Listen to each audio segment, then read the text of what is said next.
Hola, buenos días. Un gusto estar acá, verlos, acompañado de un panel maravilloso. Algunos tengo el gusto de conocerlos ya desde hace tiempo y admirar su trabajo desde Colombia, donde vivo. Voy a arrancar presentándolos muy rápidamente. Aquí a mi izquierda está Tomás Bisón, director de Amphibia Podcast, uno de los creadores de audio más entusiastas en América Latina.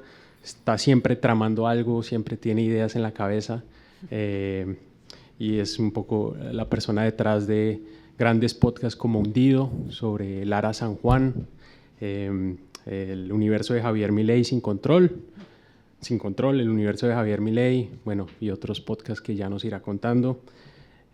María Paulina Baena, colega periodista colombiana, trabajó muchos años en El Espectador, co-creadora de La Puya, un talk show, podría decirse de esa manera, quizás el más exitoso digital en Colombia. Es un gusto tenerte aquí. Gracias, Juan. Florencia González Guerra García es host de Perra Nación, un gran podcast que si no lo han escuchado se los recomiendo. Creadora multimedia, periodista y bueno, ha sido parte del Emerging Media Leaders, del ICFJ, en fin, un largo currículum y es un gusto tenerte aquí. Y Aldara Diegues, que es una entusiasta del podcasting que está arrancando en estas lides, presentó como tesis de grado un podcast que ha publicado Subterfuge Radio, una serie en audio sobre el padre de Giorgia Meloni, que si no lo han escuchado se los recomiendo, porque además es una historia familiar, pero además es la historia de bueno, un padre que está en las antípodas políticas de su hija, así que bueno, es un gusto también tenerte acá, Aldara.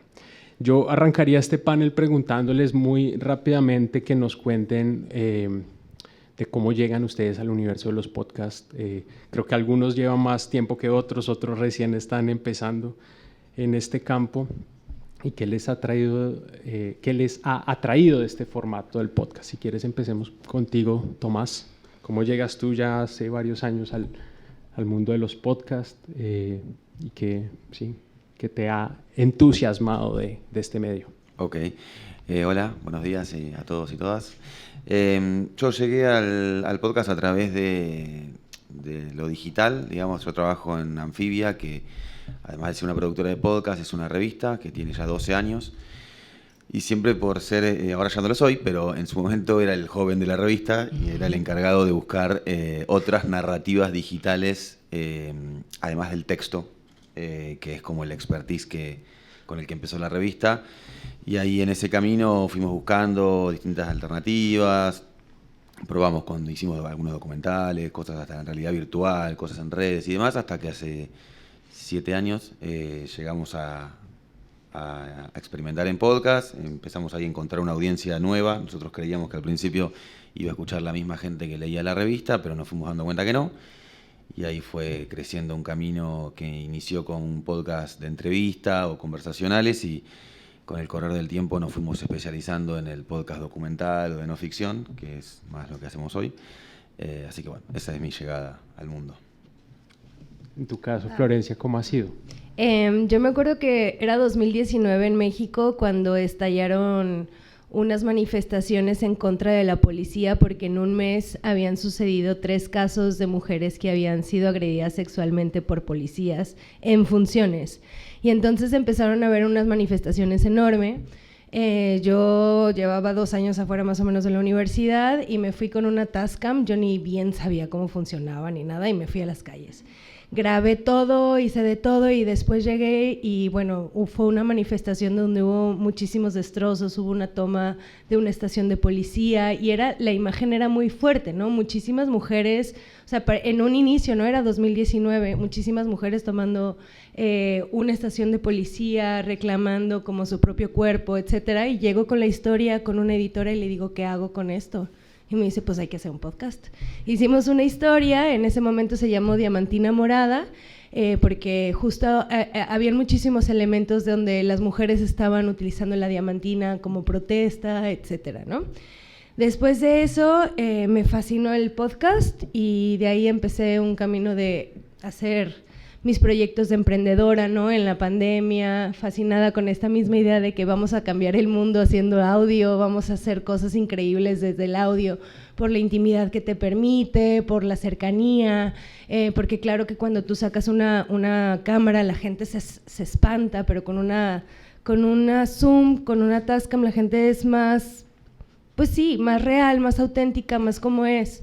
Y luego, bueno, ya después de eso hice unos podcasts para Mexicanos contra la Corrupción, que eran como mucho más investigación, y edité una serie para Sonoro sobre Tepito, sobre las mujeres de Tepito, y luego terminé en Perra Nación, haciendo episodios sobre la vida cotidiana de México, que eran historias, las llamamos como las historias más perras de México, porque tenían ese componente que eran como historias que tienes enfrente, pero que realmente nunca te has preguntado por qué pasa.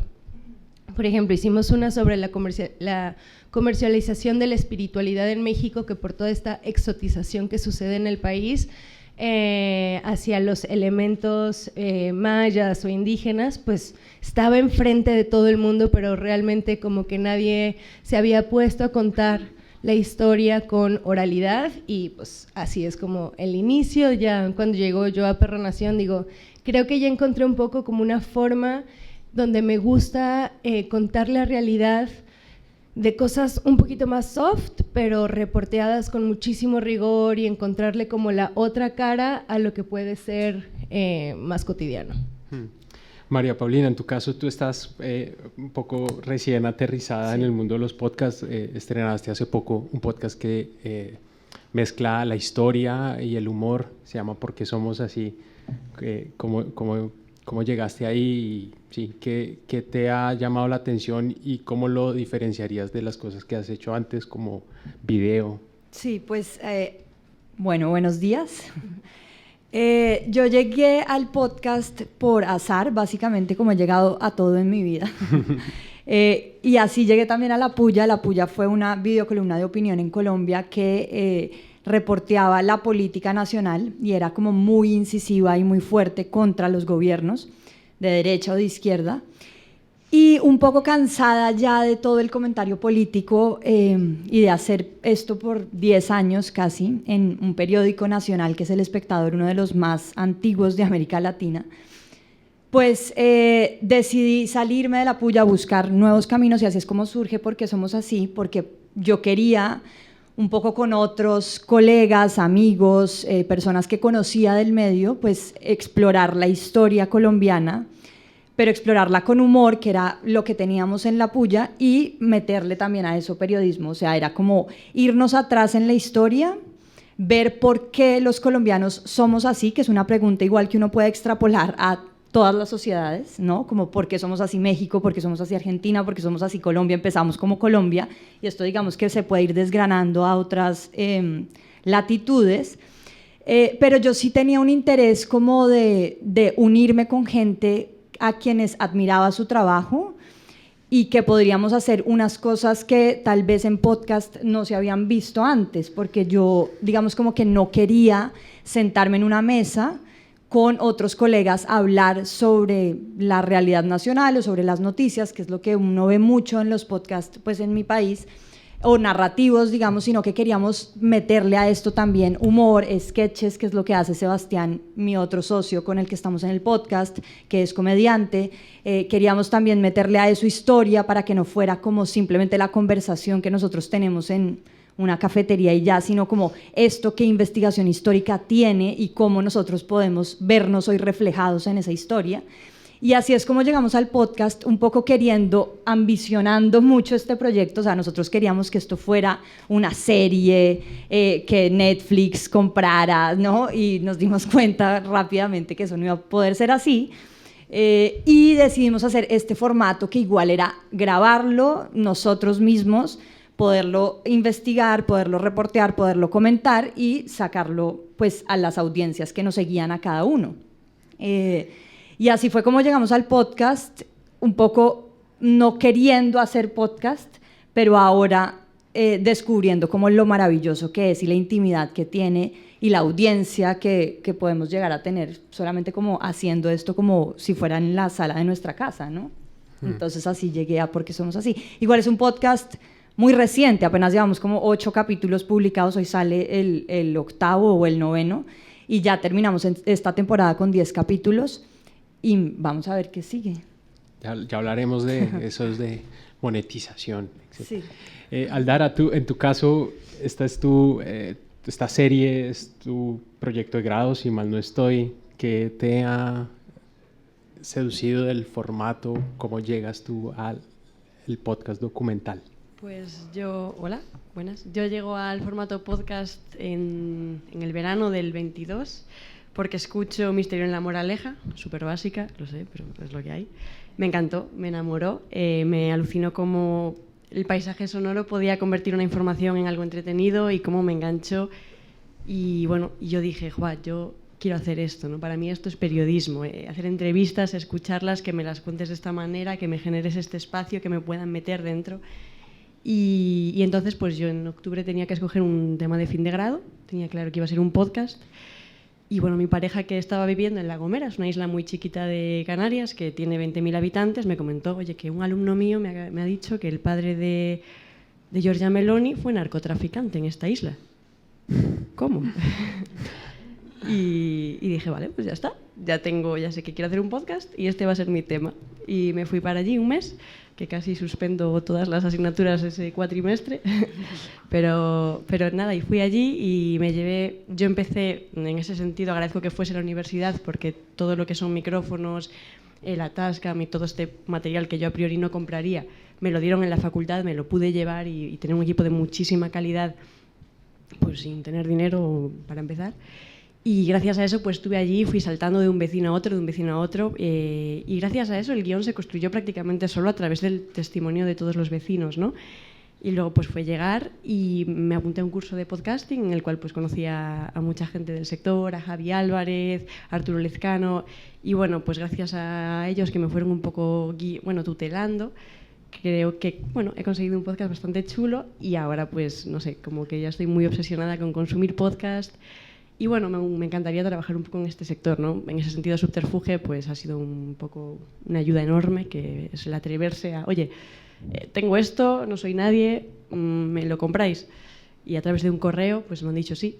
Entonces pues aquí estoy y en ese sentido pues nada, empezando y con muchas ganas y creo que con historias bonitas, que al final es lo que consiste el podcast, ¿no? En saber contar historias que tienen chicha y saberlas contar y saber meter a la gente dentro. En este panel que se titula El español en las historias periodísticas nos interesa explorar un poco, así también lo han propuesto nuestros jefes, que hablemos de transnacionalidad en el audio, de si los podcasts logran viajar bien entre los distintos países, si el español, digamos, de Argentina se escucha en México o se escucha en Colombia. Y yo quería preguntarte, Tomás, digamos, que conozco muy bien tu trabajo, tú has hecho o has estado detrás de algunos podcasts muy argentinos, ¿no? Moria Kazan, que es una vedette argentina que en Colombia nadie tiene idea que existe, quizás en España pasa igual y en México, pero al mismo tiempo también en Amphibia Podcast tienen buen ojo para historias que pueden tener salida internacional, como la historia del buque de Lara San Juan, que fue una noticia global, cuya búsqueda involucró a varios países del mundo. Bueno, ahora la irrupción de Javier Milei también en el panorama político argentino, que es una personalidad pues, que genera todo tipo de viralidad global, me atrevería a decir, ¿no? Quiero saber cómo te ha ido a ti, cómo le ha ido a Amphibia Podcast con esto de hacer historias globales que sepan viajar entre los países, si es algo que les preocupa, si es algo en lo que piensan a la hora de escoger las historias, o Moria Kazan y ya está. Okay.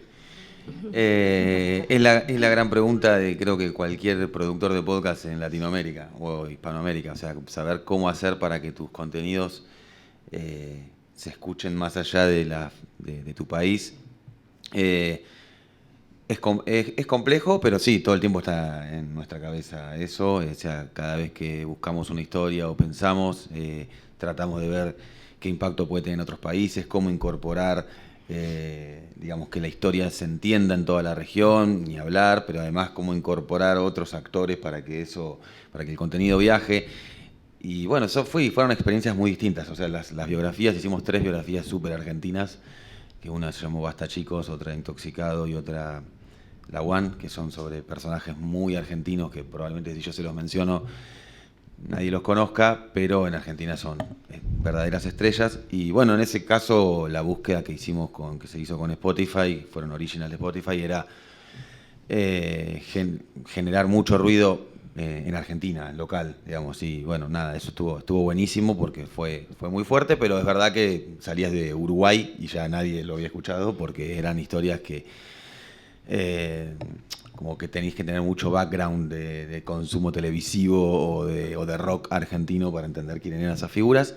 Pero también hicimos otros productos, como la biografía de Javier Milei, que trabajamos con El País Audio, que está Ana Rivero ahí, un gran trabajo que hicimos, que parece spoiler, pues puede que haya una segunda temporada a raíz de que nuestro amigo no para de llamar la atención. Sí, sobre todo acá.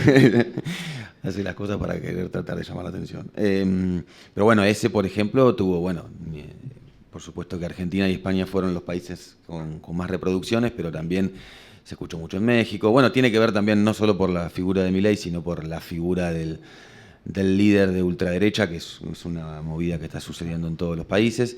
Y después hay productos que los pensamos, como puede ser el caso de Fugas, por ejemplo, que es un podcast que tiene 2 temporadas, que es un podcast nuestro, que hicimos hace un tiempo, y que son historias que en la segunda temporada cuentan fugas de distintos países de Latinoamérica. Y la idea fue, por ejemplo, después de una primera temporada donde contamos fugas de cárceles en Argentina, llevarlo a distintas fugas en distintos países, ¿no? Y ver qué pasaba con eso. Y la verdad que lo que tuvo eso fue como digamos, análisis, es que nos dio escuchas o transnacionalización, pero por episodio. Es decir, el episodio de una mara, de un marero que se fugó en El Salvador, muy del Salvador y Centroamérica. El fugado mexicano, que es de una fuga en Guadalajara, también sobre todo como cada episodio, no es que crecen por ahí las escuchas en todos los episodios, sino que la gente te va eligiendo, ¿no?, cuando sucede eso. Pero bueno, es una manera también de abrir mercados, que nos pareció que estuvo buena. O sea que en otras también buscamos eso, ¿no?, que en cada episodio impacte en algún país, o que la historia trate de ser regional. Pero bueno, que la historia trate de pegarle a toda Latinoamérica y a España es difícil, porque digamos, hay muchos intereses y temas muy, muy distintos. Ya quien narre eso va a dar una identidad bastante marcada. O sea, se hace el intento, pero te diría que sí, está la fórmula armada y de éxito. Claro, y a veces si uno se lo propone tanto, ¿no? Como que a veces hay que dejar que el azar haga su trabajo, y si uno a veces dice, no, esto lo voy a romper en México y tal, al final no pasa. Y quería irme a México a propósito de eso, porque un poco viéndolo desde Colombia, y quizás Tomás coincidiría desde Argentina en lo mismo, como que México es el paraíso en este momento. O sea, en mis conversaciones incluso con posibles aliados, productoras audiovisuales o plataformas de podcast, como, bueno, ¿tienes alguna idea para México, ¿no?, por el tamaño del país, digamos, por pues el alto consumo, en fin, las métricas de podcast?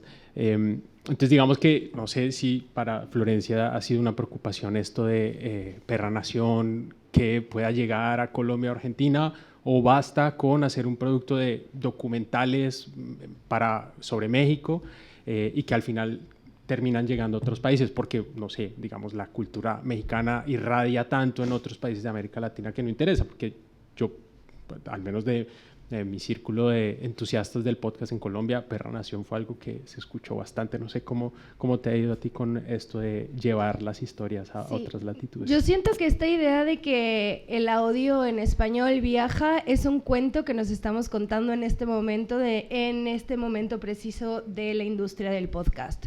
Porque al menos en México pasa una situación que, si bien por una parte hay una industria del audiovisual que está creciendo muchísimo y que yo me doy cuenta cómo está llegando un montón de personas a invertir en proyectos culturales, en invertir en proyectos sobre videos, sobre series, películas, etcétera, en podcast pasa una cosa muy distinta en México, y creo que a veces pecamos mucho de que nos vemos también el ombligo de una forma que yo como que recientemente, o sea, bueno, después de ser periodista me di cuenta de toda la región que había, ¿no? Y todo ese potencial, pero siento que esta es una historia que nos contamos muchas veces entre periodistas, ¿no? Y que a lo mejor en España es distinto. No sé cómo se ven ustedes entre las otras personas en Europa y la región. Yo sé que no se comparte el idioma, pero al menos sí siento que todavía en México estamos en un momento donde nos estamos entendiendo, la audiencia está entendiendo lo que es el podcast. Y que para mí y me preocuparía mucho caer en un error que los periodistas tuvieron o tienen en cierto momento, que es muchas veces los periodistas se hablan entre sí, ¿no? O sea, hacen reportajes donde al final la audiencia dice, ¿qué dijo? ¿No? Pero tu colega, que obviamente lee toda la prensa todo el tiempo, sabe perfectamente de lo que tú estás hablando. Y entonces a mí me daría la preocupación de si en un momento, por estar con esta idea de conectarnos entre región, nos estemos olvidando de qué es lo que necesita nuestra audiencia. Y en primera instancia, para mí en México, yo sí quiero crear una audiencia, una gente que se vaya educando de poco a poco en el podcast, ¿no? O sea, que no podemos, para al menos a mí en mi forma de pensar, no le puedo meter ahorita, fíjate en lo que está pasando en Panamá y fíjate lo que está pasando en tal y tal, cuando apenas estamos aprendiendo a consumir podcast, o sea, al menos en México, de una forma donde, ok, ya sé qué pasa cuando se acaba Perra Nación, qué pasa cuando se acaban las series. Por ejemplo, a mí me pasa mucho que en México la no ficción y la no ficción bien producida es muy poca, ¿no? O sea, sí hay un momento donde todavía no tenemos demasiados episodios, no tenemos todavía un consumo donde la gente te diga, sí, lo uso para transportarme, para ir. Entonces, estarnos volteando a ver, me daría miedo que caigamos en esa presunción de, por querer voltear a ver a todos, nos olvidemos que tenemos que preparar primero una audiencia dentro de nuestro país, y que una vez que ya la hayamos, digamos, amasado un poquito más, vayamos a, oye, estas cosas nos hermanan también, ¿no? Que claro, nos pasa que como al ser como periodistas o productores estamos tan cerca de nosotros que claro que nos queremos voltear a ver. Claro. María Paulina, en tu caso, bueno, que empezó este podcast, venías trabajando desde el año pasado, ya llevan un año pensándolo. Es una idea, ¿no? Habla de historia de Colombia, los acentos, por qué la gente de Barranquilla se traga las consonantes y por qué en otras zonas del país, bueno, hablan de cómo hablan, porque tengo yo este acento. Es una preocupación como querer que estos los escuchen en Argentina. Parten de la base de que ya está, que nos escuchen en Colombia, o piensan de pronto expandirse, crear otras franquicias. ¿Cómo ves tú esto? Pues a ver, porque somos así, sí arrancó como un podcast colombiano, ¿sí? Pensado en esa pregunta, o sea, ¿por qué somos como somos los colombianos? Y partiendo de cosas muy básicas, desde por qué tenemos tantos acentos y somos el país hispanohablante con más acentos en el mundo, ¿sí? Que era un dato que yo no sabía y que nuestra historiadora nos dijo, hasta porque nos bañamos todos los días, algo que no hacen otras sociedades en el mundo, hasta porque nos gusta tanto la fiesta y nos emborrachamos tanto, ¿sí? Que curiosamente son mitos, porque no somos el país ni más borracho ni más fiestero del mundo, tampoco. Entonces, claro, todas estas preguntas terminan siendo como parecen como que están ahí en la conversación como puestas de forma muy azarosa y como que no tienen importancia, pero cuando uno va al fondo de esas preguntas se da cuenta de un pasado indígena compartido también entre los países latinoamericanos. Entonces, cuando nosotros hicimos el episodio de por qué nos bañamos todos los días y por qué olemos como olemos, pues nos damos cuenta de que esto es un pasado indígena compartido entre varios países latinoamericanos que tienen una cultura con el agua y que eso no viene solo de nosotros ahorita, sino que comparte esa ancestralidad que es muy bonita de ver y maravillosa de entender. Entonces, claro, a nosotros nos interesaba como hacernos preguntas de colombianos para colombianos, pero nos fuimos dando cuenta en el camino de que esto también involucra a América Latina. Otra cosa es que ¿por qué somos así? Uno puede extrapolarlo a lo que decía en la primera pregunta, ¿por qué somos así Argentina? ¿Por qué somos así México? ¿Por qué somos así Perú? Y así con todos los países, porque sí hay una herencia pues de eso, y eso nos hace reflexionar en cosas del hoy, cómo nos comportamos hoy, porque a nosotros no nos interesaba quedarnos en esa pregunta y ya, sino justamente cómo podemos transformar eso si esa pregunta nos pesa, ¿sí? O nos hace ser problemáticos, ¿no? Yo tengo una obsesión, aunque no me han dejado mis socios, y es porque somos violentos, ¿sí? Como esa pregunta o sea, ¿somos una sociedad violenta que ha estado en conflicto desde hace 60 años o eso de dónde viene? ¿Sí? ¿Es como identitario nuestro o no? Y creo que todas esas preguntas no buscan quedarse solo en tener una conversación y reírnos de eso, o sí, sino, bueno, cómo podemos también transformar esto y cómo podemos entenderlo, y cuando lo entendemos, pues, tomamos acciones. Entonces, yo creo que la pregunta es compleja porque sí nació siendo un podcast colombiano, pero la idea es que esto el podcast mismo nos ha mostrado que tenemos una herencia compartida con los países latinoamericanos. También tenemos una herencia colonizadora fuerte, ¿cierto? Que esto pues, nos puede también tener franquicias, como tú las llamas, en Argentina, en México, en Perú, en otros países de América Latina. Y hacernos esa misma pregunta también. Sí, yo creo que funcionaría muy bien el podcast. A mí me ha encantado porque, bueno, nada, lo hablamos ahora, la historia gusta un montón, le gusta a los jóvenes muchísimo, y si tú te la cuentas como revestida de la capa del humor, funciona muy bien. Aldara, en tu caso, digamos, bueno, tú acabas de entregar tu tesis de grado, que yo creo además que es una historia potente, digamos, a mí que no conozco nada de la política argentina, pero que sí me interesan todas estas figuras autoritarias de las cuales me he dado cuenta, es una gran cantera de historias de podcast, ¿no? Porque, bueno, de Bolsonaro se ha hecho podcast, de Milei, de Bukele, ¿no? Es como un gran tema, y tú le has encontrado un ángulo muy chévere, quizá a partir de la historia del padre de Giorgia Meloni. ¿Es algo que te interesa, digamos, que tu podcast se escuche fuera de España? ¿No te preocupa? ¿No? Sí, a ver, a mí era algo que no me preocupaba en principio. De hecho, a mí mi objetivo era entregarle mi podcast a la gente de La Gomera, ¿no? O sea, mi objetivo realmente era que llegase a La Gomera, que dijeras, mira, voy a ponerte aquí este podcast, que hables sobre una persona que vivió aquí, que fue tu vecino, y que hablen tus vecinos. Ese era mi objetivo. Mi objetivo no era nacionalizarlo ni internacionalizarlo, y fíjate cómo con algo súper local el podcast está teniendo muchísimo éxito y se está viralizando. Y entonces yo también creo que es bonito a partir de, bueno, de construir espacios en el podcast y paisajes sonoros muy pequeños, pero que la gente sea capaz de asumirlos como propios, ¿no? Al final La Gomera se rige un poco por eso de pueblo pequeño, infierno grande. Mucha gente se ve reflejada en eso, aunque no vivas en la segunda isla más pequeña de Canarias, ¿no? Mucha gente ha tenido, en Galicia, muchísimos, todo el mundo me dice, escucho tu podcast y no pienso en Franco Meloni, pienso en el narco de mi pueblo, que, vamos, es que lo veo reflejado ahí, ¿no? Creo que la historia bueno, lo bonito de internacionalizar también es construir desde lo propio, pero en valores comunes, en historias comunes que al final todos compartimos, ¿no?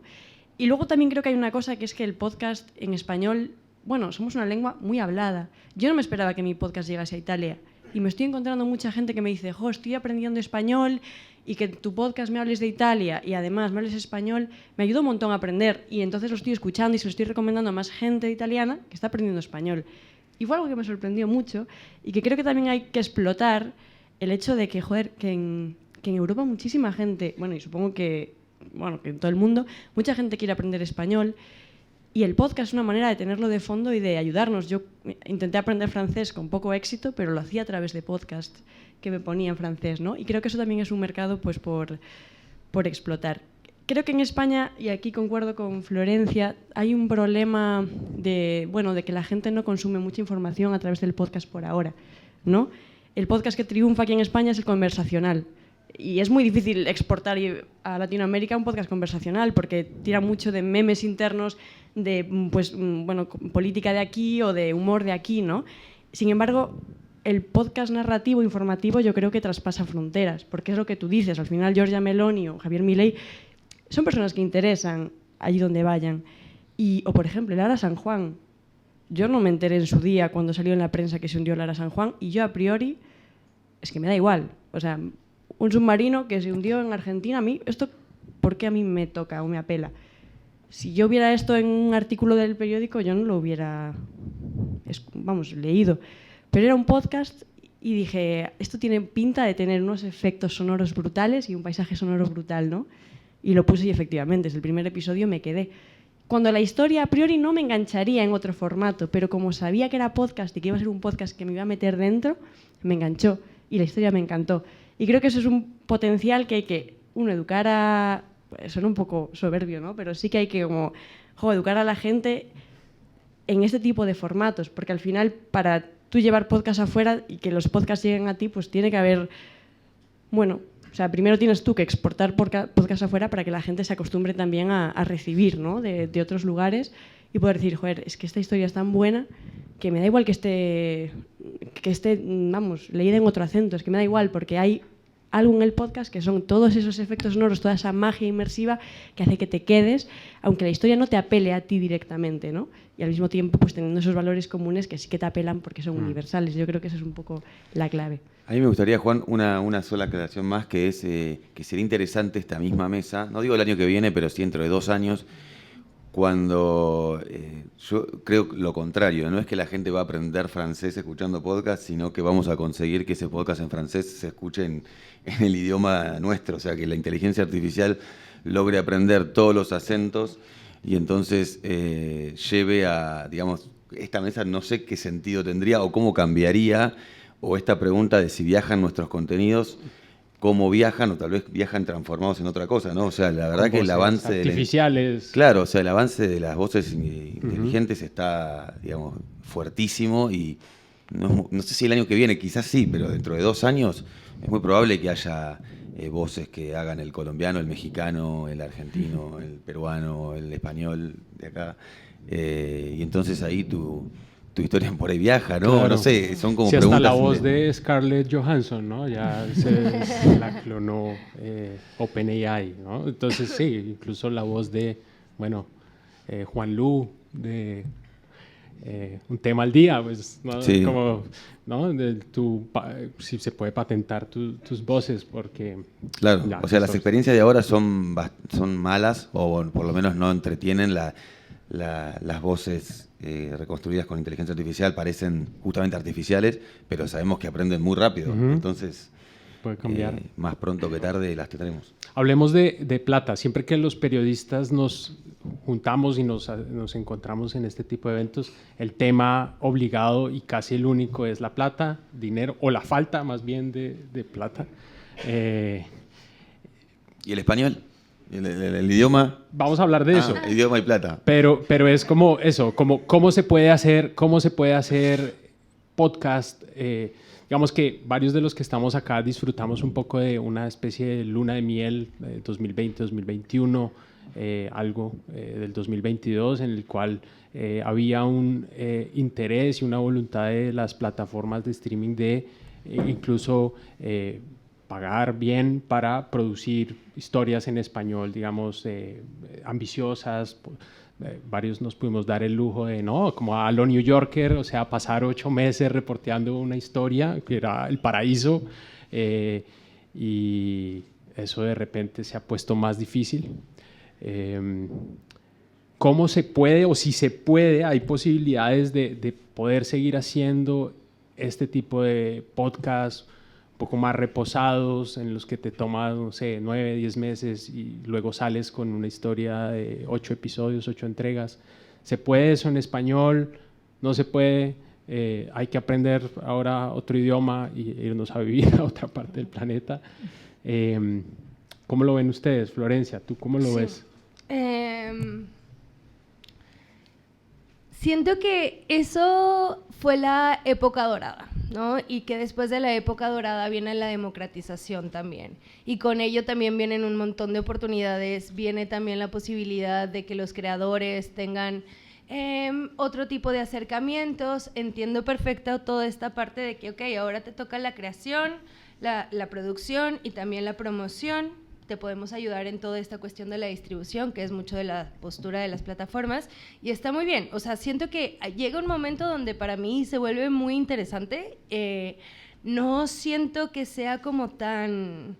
O sea, al menos a mí como que no me tocó tanto el pum, el golpe. O sea, siento como mucha emoción de estar en este momento donde vamos a empezar a presenciar que ahora los formatos pues van a empezar a cambiar, se van a mezclar un poco, o sea, pensar cómo puedes hacer, por ejemplo, un periodismo narrativo audiovisual, pero que sea podcast, o sea, van a empezar a cambiar mucho también los formatos, creo, y para mí eso me parece súper interesante poder ser testigo, incluso en estas situaciones donde pues sí, o sea, el mayor impulso para mí puede ser también como el hambre de crear, ¿no? La necesidad de crear, la necesidad de hacer.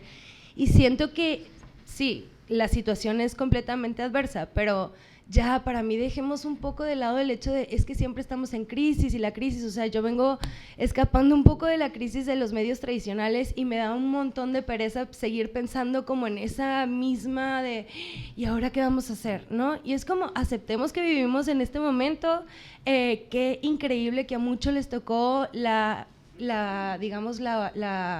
época dorada, a mí no del todo, y más bien vengo como estas ganas de, bueno, ahora sigue el momento donde, ok, vamos a tenernos que poner creativos y vamos a tener que improvisar y vamos a tener que hacer cosas, y a mí eso me emociona mucho, ¿no? Creo que hace un rato estabas diciendo sobre México, esta potencia que tiene, porque claro que tenemos una economía que, ok, dentro de todo va avanzando bastante bien, muchas empresas están yendo al país y al mismo tiempo, como para mí, o al menos lo que yo veo, es que como seguimos muy enfocados en nosotros mismos, pero que todavía no hay tantos productos de calidad que puedan ser sostenibles con el tiempo. Mi experiencia ha sido en 2 proyectos que ya nos han quitado ¿cómo se llama? El financiamiento, y es como, ok, va, tengo la herida, pero no voy a relacionarme todo el tiempo desde ahí, ¿no? Quiero crear, quiero seguir. O sea, ese para mí es mi mayor motor de decir, también vienen tiempos interesantes, de que a ver qué nos toca hacer. Sí, yo también soy optimista por naturaleza y creo que eso, no vivo en el lamento y lamiéndome las heridas y bueno, ya está, algo vendrá. Hay un tipo de Eric Newsom que tiene un newsletter maravilloso de podcast. Él dice, o sea, la métrica clave es la de la audiencia. Si la audiencia sigue creciendo, el modelo de monetización pronto llegará, y eso es lo que está pasando con los podcasts. Mientras tu curva de reproducciones y tu curva de nuevos seguidores siga creciendo, ya vendrá la manera de volver eso pesos. Bueno, Tomás, tú, bueno, que has también disfrutado de esa luna de miel, ¿cómo se puede hacer sostenible la producción de historias periodísticas en audio? Un poco lo que ve uno en Argentina, ¿no? Se hacen como esporádicamente podcasts de este tipo, pero no es algo así, no hay un volumen altísimo en producción de esto. ¿Se puede? ¿No se puede? ¿Tienes el mismo optimismo de Florencia? Sí, yo creo que, o sea, es una pregunta que se hace muchos años y es un poco ya como que medio desde el lado de la producción como cansadora pensar en por qué tener que responderla desde la industria del podcast. ¿Por qué el podcast tiene que dar plata y no se le pregunta a otras industrias por si da plata o no da plata? Porque en realidad yo veo que la situación que se vive en el podcast es muy similar a los creadores de video, a los creadores de YouTube, la gente, los influencers, la gente que hace cine, la gente, o sea, toda la gente que está haciendo contenido, sus industrias están cambiando o fueron modificadas en sus últimos 10, 15 años, y están los que hacen publicidad, o sea, todas van modificándose, van adaptándose y van encontrando la manera de cómo financiar sus proyectos. Es decir, si alguien encuentra un director de cine, pregúntele cómo financia una película, y son años y años y años para financiar algo, y que finalmente terminó perdiendo plata porque en el camino no sé qué pasaron cosas. Entonces, o sea, me parece que es una industria como otras, también como la de, digamos, los libros, qué sé yo, si alguien es escritor y empieza a escribir, también probablemente con un libro, digamos, genere plata, con otro no. Me parece que a veces se intenta, se le exige a la industria del podcasting que responda todo el tiempo a esta pregunta. Sin embargo, es una pregunta que flota en todas las industrias.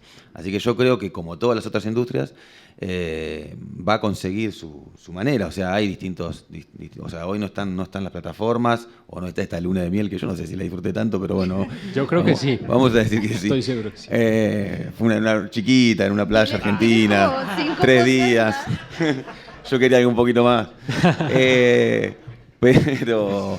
bueno, no están las plataformas, pero podrán estar, no sé, ayer acá hubo una mesa súper interesante de Branding Content, estaban las experiencias como Reambulante, el Hilo, estas que juntan con campañas. Bueno, la no ficción está en una campaña súper interesante también ahora de recaudación, ya nos contarás en qué anda.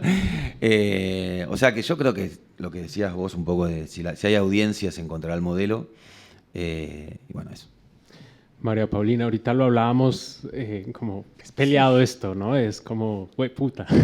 Sí, o sea, yo creo que todo el mundo está en esta misma lucha y en esta misma guerra de conseguirle financiación a sus proyectos, pero creo que yo me he dedicado toda mi vida, como que me acostumbré a romper todos los puentes comerciales posibles, entonces como que esa no es mi estrella polar, ¿sí? Como que...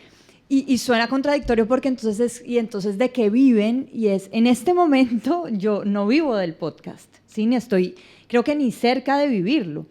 Pero honestamente no me importa, porque sé que estos proyectos, cuando vienen como cocinados desde otro lugar, no desde el lugar financiero, o que una gente se inventó una idea de un podcast o una corporación y está la plata para que ustedes lo hagan, pues... No es el proyecto que yo gesté o que empezamos a hacer como esta colcha de retazos con mis compañeros, que es un experimento al final, ¿sí? Como fue La Puya y como fue Porque Somos Así. Entonces como que yo le tengo fe a que esto se demora en asentarse y en construirse una audiencia, que es pues lo que ya tenemos. Y lo que creo es de la financiación, que esa no es mi estrella polar, o sea, como en este momento. Obviamente quisiera tener una segunda temporada financiada y que pudiéramos vivir rápido de esto, no digo que no tampoco, pero honestamente siento que ahorita es como construir esa audiencia basado en los temas que queremos hacer, ¿sí? Sin tener que estar como a merced de un financiador que nos diga cómo lo debemos hacer. Uno, porque para mí sí es muy importante como esa libertad creativa de explorar e investigar los temas y hacerlos como se nos dé la gana, básicamente. Y dos, pues tampoco estamos como con la presión y esa dictadura también mediática en la que estuve muchos años, que era tienen que sacar ya contenido, ya. Yo me di cuenta de que si puedo explorar un tema el tiempo que lo quiera explorar, ese tema va a ser sostenible y va a darse muy bien en la gente, porque la gente valora el tiempo que uno le dedique a investigar una historia, ¿sí? Y a investigarla bien y a reportearla, que yo creo que es lo que te pasa a ti también con la no ficción. Y es, bueno, si yo me dedico a esto un tiempo, el tiempo que necesite para ser lanzado, la gente lo va a valorar y va a estar enganchada, que eso para mí es mucho más importante que hacer contenido por hacer contenido, como si se hicieran perros calientes. O sea, yo no entiendo esa forma de producir, pues. Entonces, eso, obviamente, digamos, ahorita, como nosotros estamos funcionando es, la audiencia también nos pide ser consistentes con los episodios. No es ni siquiera ya los medios, sino como que la audiencia misma está diciendo, pero saquen episodios más rápido.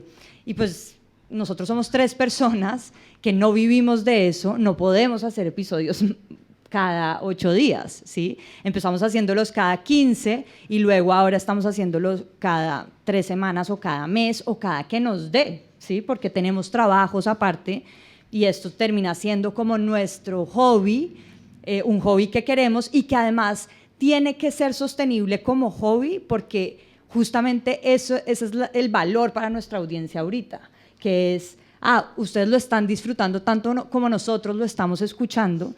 Y eso no se puede perder, o sea, ahorita mismo yo estoy haciendo esto porque lo disfruto, porque aprendo además de mis 2 socios que son comediantes e historiadores y pues yo soy periodista, entonces esa como congregación entre esos 3 mundos a mí me parece fascinante, pero pues obviamente la idea es que esto en una segunda temporada sí nos dé, ¿sí? Como podamos encontrar algo que nos permita vivir de esto eventualmente.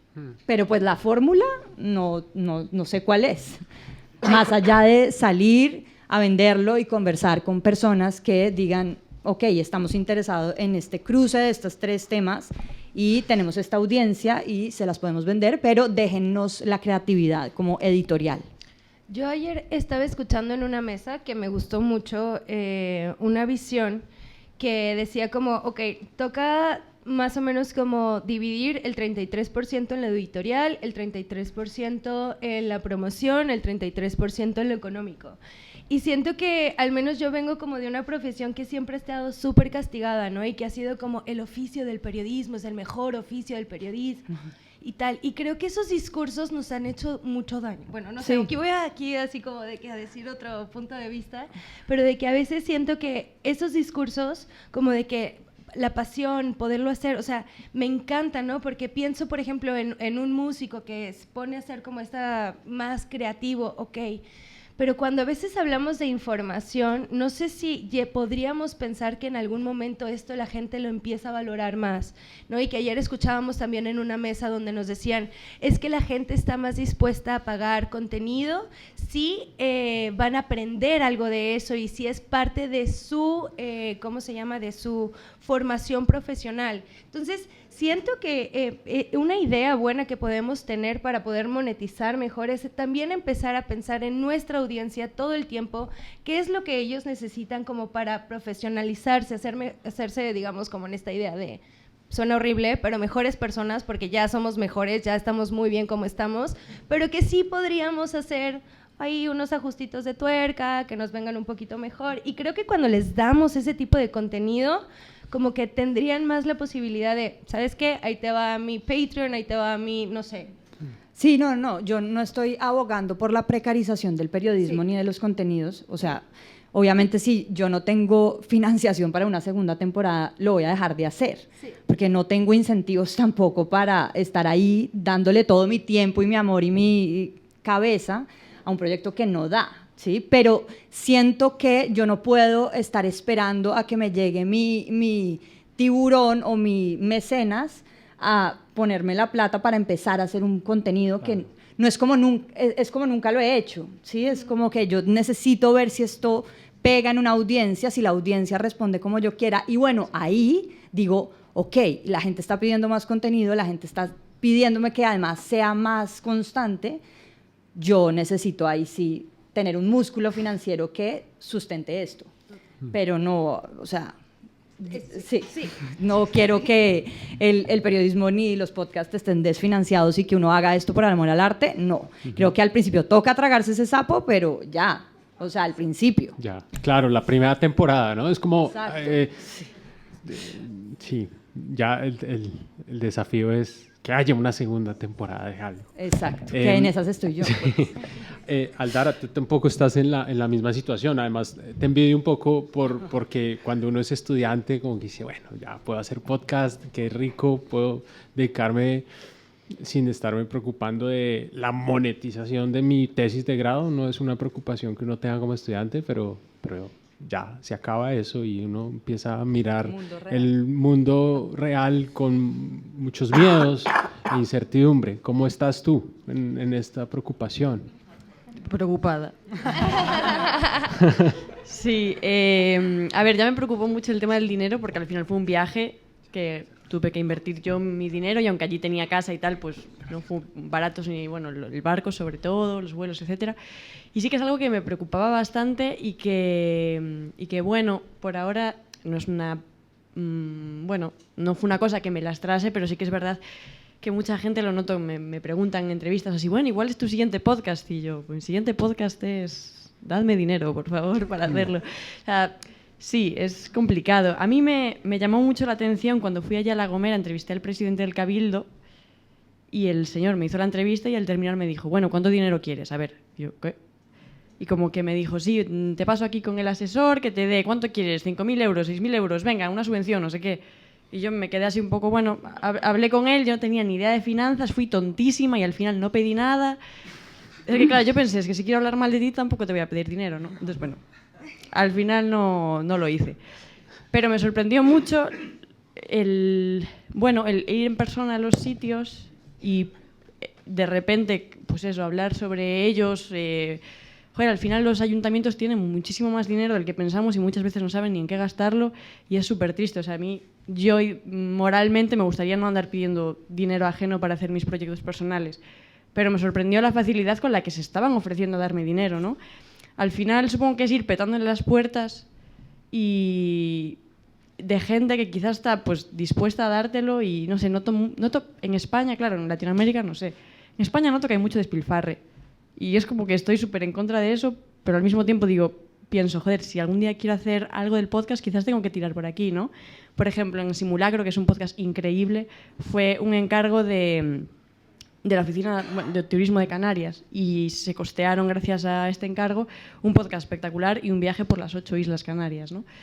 Bueno, no sé si... A mí no me gusta andar dependiendo de la política, pero ahí sí que he visto quizás que hay un camino que no creo que sea el mejor. El branded content tampoco sé si es el mejor, pero es el que veo que está funcionando, ¿no?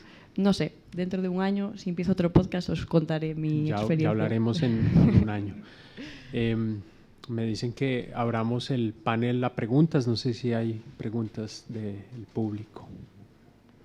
Verónica. Sí, ¿qué tal? Yo soy Vero. Quería preguntarles algo que se sale un poquito del tema de la mesa, pero como tenemos a Tomás y a María Paulina, también hacer periodismo, y sobre todo en español y en Latinoamérica, pues molesta a los gobiernos. Y ustedes dos que han hecho pues podcast que metían el dedo en el ojo directamente, ¿cómo van con las críticas? ¿Cómo van con el gobierno cuando mete presión? ¿El gobierno cuando habla mal del podcast que ustedes lanzaron? No sé, eso, ¿cómo lidian con eso?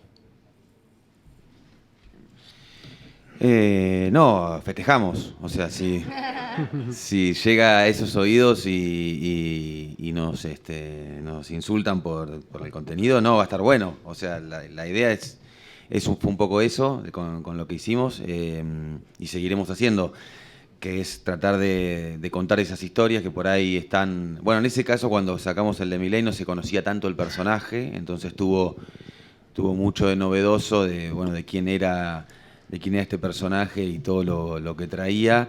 Y creo que bueno, ahí nosotros la investigación se basa en un libro de Juan González que se llama El Loco, donde, bueno, Milei lo tachó, lo prohibió por todos lados, hay también las capas que están por debajo de él también, o sea que de alguna manera el podcast ya arrancó con algunas barreras que políticas, de que sabíamos que algunas esferas no íbamos a llegar y que ya sabían quiénes éramos y todo, pero bueno, no, sí, contentos de que tenga esa repercusión y de que moleste o que haga el ruido que tenga que hacer.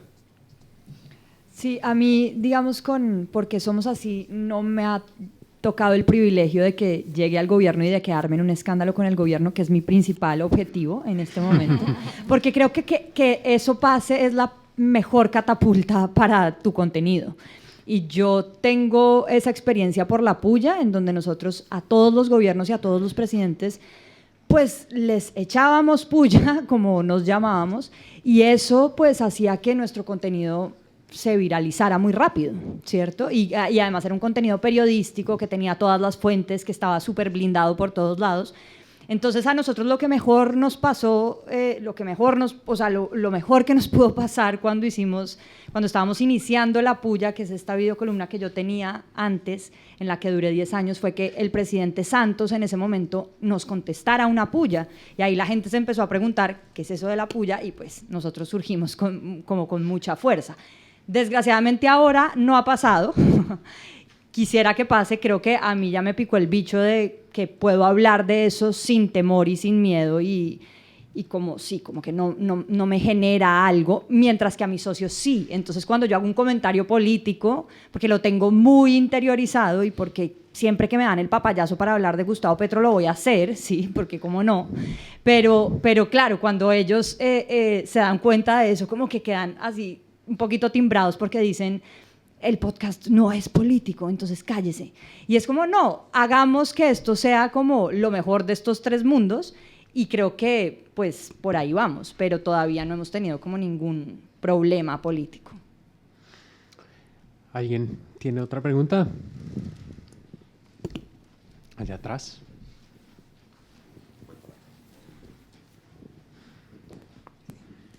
Bueno, muchas gracias por la mesa, ha sido muy interesante.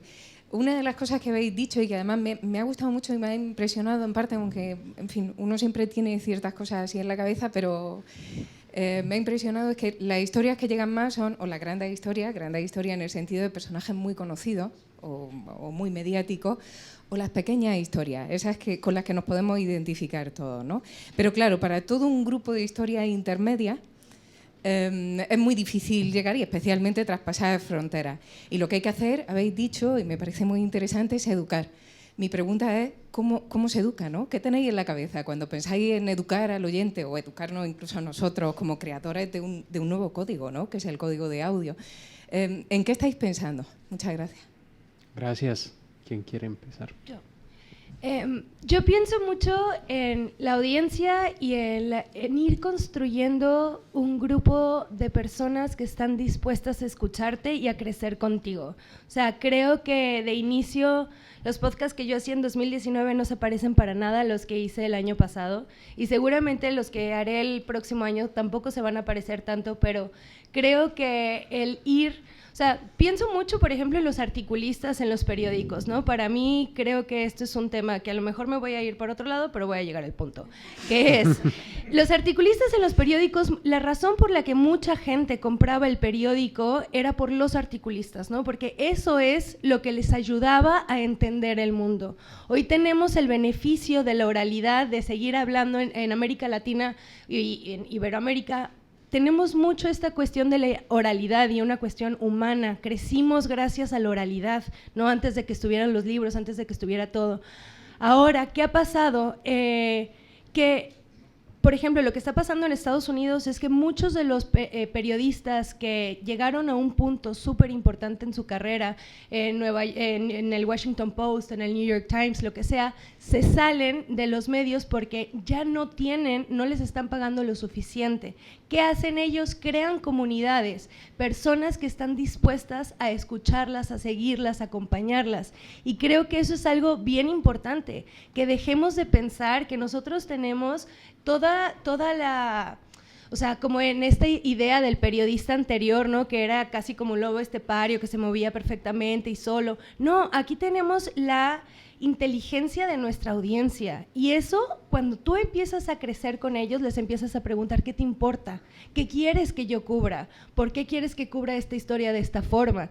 Y cuando empiezas a construir una audiencia que va así, también está dispuesta a acompañarte cuando te equivocas, cuando tienes éxitos, cuando saben que tienes que hacer que tu proyecto crezca, que tenga escuchas. Sabemos que los podcasts, la forma que es más probable que alguien escuche tu podcast es porque se compartió de boca en boca. Entonces, si no les estamos hablando y si no estamos escuchando lo que ellas y ellos nos están diciendo, creo que estamos perdiendo una oportunidad bien grande, porque los podcasts son tribales, ¿no? Al final de cuentas crean comunidades, entonces tenemos que insistir en eso, en la comunidad que nos escucha. No, yo creo que hay una cosa básica que es cómo traduzco esto a un lenguaje digerible. Y eso es algo que a mí me ha acompañado siempre y como que he aprendido como periodista, y es a veces las cosas que parecen muy sencillas para uno no lo son para tu audiencia. Entonces hay que volver sobre eso las veces que sean necesarias hasta que quede lo más básico posible y usar las herramientas pues, que uno quiera para tratar de explicar ese contenido.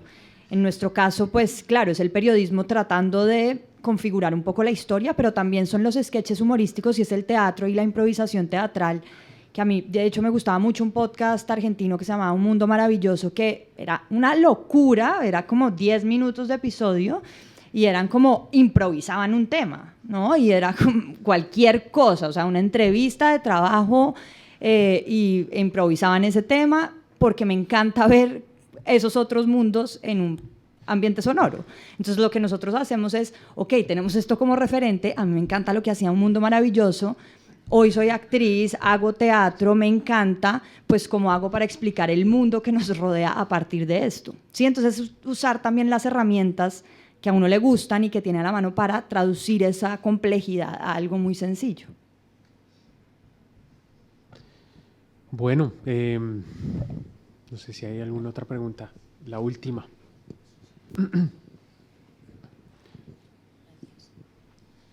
Nada, bueno, enhorabuena por la mesa. Yo quería preguntaros, sobre todo, bueno, Aldara, porque ahora ya tienes una nueva escucha en el podcast. Me gustaría saber cómo detectáis dónde hay una buena historia. En el caso del Marqués de La Gomera, ¿cómo empiezas tú a investigar o dónde veis vosotros que hay una historia o un personaje para que sea digno de escuchar o de contar su historia? Porque me parece muy interesante a la hora de empezar a indagar sobre algún tema en concreto o una historia en concreto. Gracias. Vale, yo creo... Bueno, cuando me contaron el tema, me pareció lo suficientemente bueno a nivel emocional, ¿no? Como fue casi un pálpito de decir, este es el tema. Hay cosas que dices, jo, qué chulo, estaría bonito hacer, pero no te llama. Para mí este tema fue como una fuerza de atracción muy superior, ¿no? De decir, este es el tema. No sé exactamente explicar por qué pasó, pero eso fue un poco el punto de arranque. Ahora bien, ¿por qué es una buena historia? Ahora, después de haberlo trabajado todo y con el resultado final, yo tengo claro de que es porque el personaje no es ni blanco ni negro, es una escala de grises. Y es una persona que a mí, personalmente, haciendo el podcast, me tenía constantemente en conflicto. Es decir, yo fui allí a La Gomera pensando que iba a hacer la historia de un villano. Esta persona que fue malísima, que abandonó a su hija, que es narcotraficante, que es un criminal, que no sé qué. Y llegué a La Gomera y me encuentro que todo el mundo ahí lo adora. Ay, fue genial, es que era una persona maravillosa, montó la única discoteca que teníamos aquí, es que dio un salto al futuro. Las condiciones laborales de esta persona eran geniales, pero no te puedo decir nada malo porque es genial esta persona. Claro, o sea, yo creo que lo bonito de este podcast es que el personaje principal es una persona con tantísimos matices, tan poliédrica, que al final eso engancha. Creo que es bonito hacerle la pregunta al oyente de ¿qué opinas tú? Y que no haya una respuesta clara, ¿no? De construir historias como muy poliédricas al final, que tengan 1000 caras, que tengan 1000 posibles interpretaciones, ¿no? Construir personas, la gente está súper aburrida del bueno y del malo malo. Eso también se ve en cualquier serie, que la gente quiere humanos y quiere que le hablen de humanos. Y no sé, yo es una cosa que me alucinó, que en el proceso de creación del podcast estaba empatizando hasta con Giorgia Meloni, que es la líder ultraderecha de Italia. O sea, ¿qué está pasando? Quiero decir, creo que es bonito conseguir empatizar con gente con la que a priori no lo harías, ¿no? Y creo que también es bonito saber construir bien el lugar. Es decir, para mí hay dos protagonistas en mi podcast. Uno es Franco Meloni, pero el otro es La Gomera. Yo al principio fui allí un poco como, bueno, este es el escenario donde pasa. Mentira. O sea, yo al final acababa preguntando a la gente, ¿qué te gusta de vivir en La Gomera? ¿Qué no te gusta? Cuéntame algo sobre la isla, ¿no? Que a priori no tiene nada que ver con el podcast. Bueno, pues descubrí que había una mafia de mormones que secuestraba niños, que... bueno, el silbo gomero, que es algo que también se toca en el simulacro, que es un lenguaje silbado, que son capaces de comunicarse entre los barrancos gracias a unos silbidos por los cuales trasladan mensajes en español. O sea, descubrí tantísimas cosas que dije, esta va a ser otra protagonista del podcast. Y entonces, al final, construir todo ese ambiente sonoro hace que la gente, en los primeros 5 minutos del podcast, no hablo de Meloni, hablo de La Gomera. Y la gente se engancha y dice, Dios, es que los he disfrutado. Y de repente empiezas a hablar de la historia y la historia tiene un personaje que no es lo que te esperas, ¿no? Yo creo que la clave es saber meter al oyente en la historia a través de un paisaje sonoro muy, muy currado y luego que la historia tenga un conflicto interno que revuela un conflicto interno en el propio oyente, ¿no? Estar haciendo preguntas constantemente de pero esta persona quizás no es la que yo estaba esperando. A veces a mí me gusta mucho poner mi voz, como también dar mi perspectiva, ¿no? De a veces... Claro, esto es otro debate. Yo hablando con Arturo Lezcano, cuando le pasé mi primera versión, me dijo, Aldara, tú no eres nadie, tú no puedes poner tu voz, tú no puedes poner tus pensamientos en primera persona en este podcast, tienes que dedicarte a la información. Y no le hice caso, la verdad, no sé si fue buena idea. A mí lo que me enganchó de Misterio en la Moraleja es que Eva Lamarca, que es la periodista, en un momento decía, es que esta historia me está obsesionando, fui aquí, no conseguí nada, me frustró, estoy harta. Pues para mí también meterme en la historia de quien hace la información es algo que me alucina, es que no sé, es como ver todo el proceso, es algo que yo no tengo, es un artículo periodístico en un vídeo de YouTube súper currado o en los 15 segundos de un TikTok. No sé, creo que son como pequeños matices que le dan humanismo a la historia y creo que al final eso es, no sé, la clave de un buen podcast. Sí, algo que está bueno es que en la sala de al lado hay una expo en la que hay muchos proyectos de productoras que están presentes en Estación Podcast y que cuentan básicamente cómo se selecciona esa historia o cómo los primeros pasos cuando encontrás una historia. Me parece que está bueno también, que aporta lo que ella comentaba. Claro, para ver cómo el proceso creativo, de dónde nacen las historias, los debates en los equipos de producción sobre cómo estructurar una historia, está en el salón de allá. Bueno, se nos acaba el tiempo. Mil gracias, Aldara, María Paulina, Florencia, Tomás, un gusto haber acompañado este panel.